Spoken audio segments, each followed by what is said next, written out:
What's up, guys? Welcome back to the vlog. Welcome back to the channel. Today we got the E30. I haven't shown you guys it yet just because we haven't decided if we actually wanted to work on it. Go ahead and take a look at it though. It needs a lot of work. The hood doesn't match. It needs a compressor because the AC doesn't work, and boy, this 117-degree AZ weather, I'm sweating. But it's a beautiful car. We're actually meeting up with someone right now. We're going to be trading, possibly. We're going to look at it. He has a 1988 E30. This is a 1990 E30. He has the coupe. I have the four-door sedan.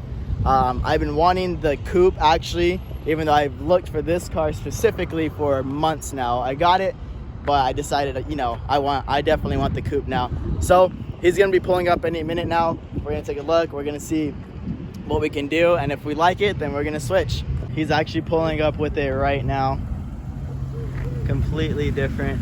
All right, so he just pulled up. Here it is. Looks completely different from mine. As we said, the two-door compared to the four-door, and he actually has the front bumper on it. He's taking ours out for a ride right now. You can see him off in the distance. We're gonna go ahead and try this one right now, see how we like it, and then we'll go from there.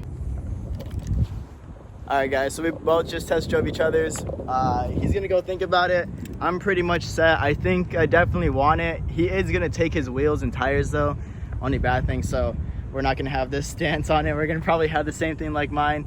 Other than that though, I mean, it's pretty sick. He said give him about 10 minutes, he'll be right back. He's gonna go get something to drink. He's gonna think about it with his homie. But yeah, if he's down for the cause, I'm with it. So I say send it, let's see what he thinks. All right, guys, as you can see, we actually didn't end up trading. We still have our 1990 E30 here. He said that he wants a little bit more time to think about it. Also, he said that he wanted about $3,000 on top of the trade, which originally we negotiated and agreed upon. Just straight trading it. He gives me his car, I give him mine. He said he wants to think about it some more, so we'll let him go and do that. Other than that, we got time. We're not in a rush to get rid of it. We still want to do projects on it, so if we don't trade, I might just end up keeping it and doing what we wanted to do with this one. But yeah. All right, guys, so he actually ended up selling his BMW, so we're gonna actually go ahead and keep this one. I actually thought about it. It's been a couple days. I thought about it and I was like, you know what, I actually want to keep this one now. So we're gonna go ahead and start with a couple different things, you know, just starting small. Basically, first thing that we're gonna do, the hood right now when you drive it will pop open because it doesn't have like the supporting arm to keep it closed, because again, you can see how this one opens up this way. It doesn't have like a pop latch or anything like that. So I actually found this right here. I didn't even know that I had it. I was gonna go make one of these. Basically, this attaches to this little thing right here. As you can see, it pops up, goes right in there. So I just got to find a screw, a nut, and everything like that that'll fit properly and make it strong enough to hold it. We'll get that attached here in a couple minutes. Then we're gonna go ahead and test it and see if that works. All right, so we got this secured on there. It is quite a long screw, which is fine for now. If it works, then we'll go with it and we'll try to figure something else out to make it like look better. But we're gonna take away the support beam right here, see if this actually holds up. Let's see. Jeez, this is hot. Oh, there it is. So step one complete. This is a lot better than it used to be. The hood would just flop around and like you'd have to hold it if you try to do anything on the engine or put something there. All right, guys, so the E30 dropped so much oil all over the place. You see all these spots right here. We're gonna tow it back to our other house so we can go and get it worked on. Basically what I'm thinking, it's the the oil pressure sensor, which is like underneath the right above the pan. It might be bad, or there might be something with the actual oil pan itself. So we're gonna go ahead and take it in, take a look at it real quick, see what's going on, and we'll go from there. All right, guys, so we got it jacked up. We figured out what was going on. It's not the sender pump, which is right there. It's not that. As you can see, it's dripping right about here. We have a little crack you can see right at the very bottom. Let's see if I can show you guys here. It's about a fingernail right there is where it's dripping out of. You can see it collecting on my finger. So we're gonna go ahead, we're gonna take off the whole oil pan. It's quite big. It's gonna take a little bit of work just because you can see it's tucked behind all this other stuff here. So getting to the bolts up there is gonna be a little bit difficult, but we're gonna take it apart. And we're gonna see if we can just go ahead and weld this together This is aluminum, so we have aluminum like welding stuff and everything like that, so we're gonna get that done. We'll have to check the inside. So basically we take off the pan, we'll have to clean it super good, make sure it's completely dry, make sure there's no oil, no grease, none of that stuff on there. From there, we'll see if we can go ahead and weld it back right here, and I'm sure it's got a crack on the inside of it as well, so we'll try to find it in there and go from there. Alright guys, so we got the pan detached here. As you can see right there, we had to take this extra covering piece off, which is sitting right there. It's got 3 little skinny bolts on the side of it, and then those 4 big bolts that you can see right there. From there, you know, we had to take off like literally a million of these little bolts that go into the side of the pan.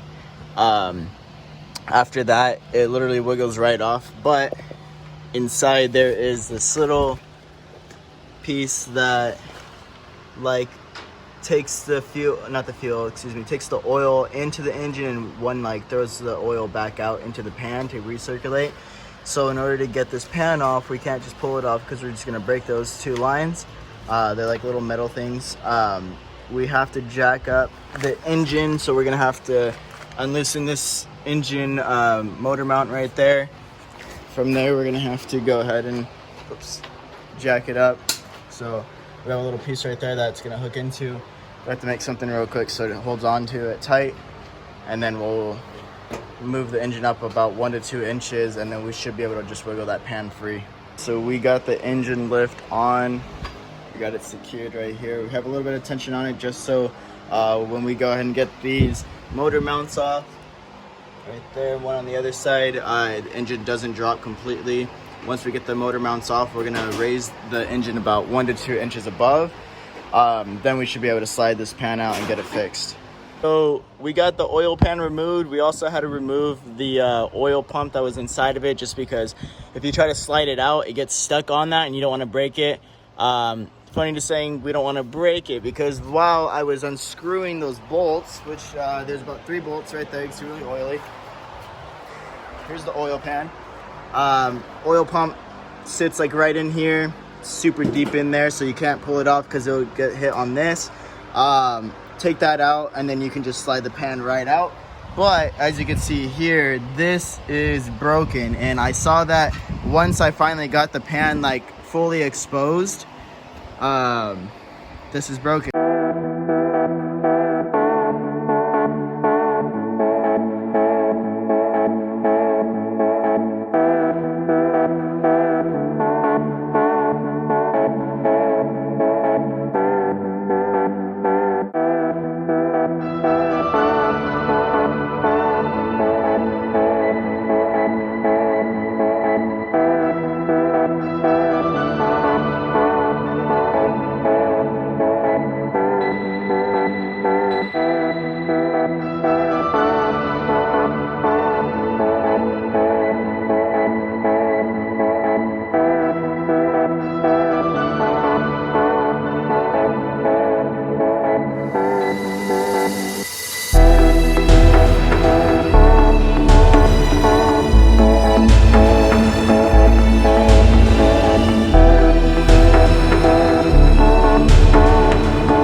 Alright guys, so we got the new oil pump in.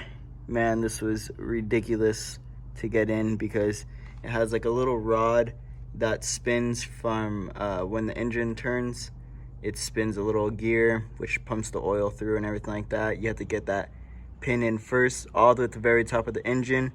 Then it slips out, so while you have it in there, you have to throw the pan on, have to hold the pin, then you have to hold the oil pump on its right position, then you have to connect it, and then you have to screw a bolt on, all while still holding everything else.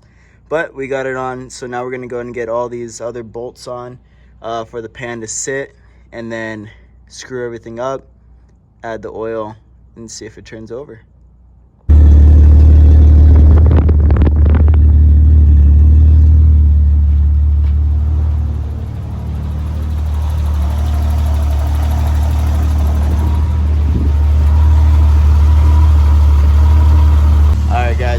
all the work and everything like that, driving it around. Car works perfect, but we actually have a seller for it right now, which we just sold it, so no more E30. We're gonna try to find the one that we want now and go from there. But other than that, remember guys, stay sweet, not sour.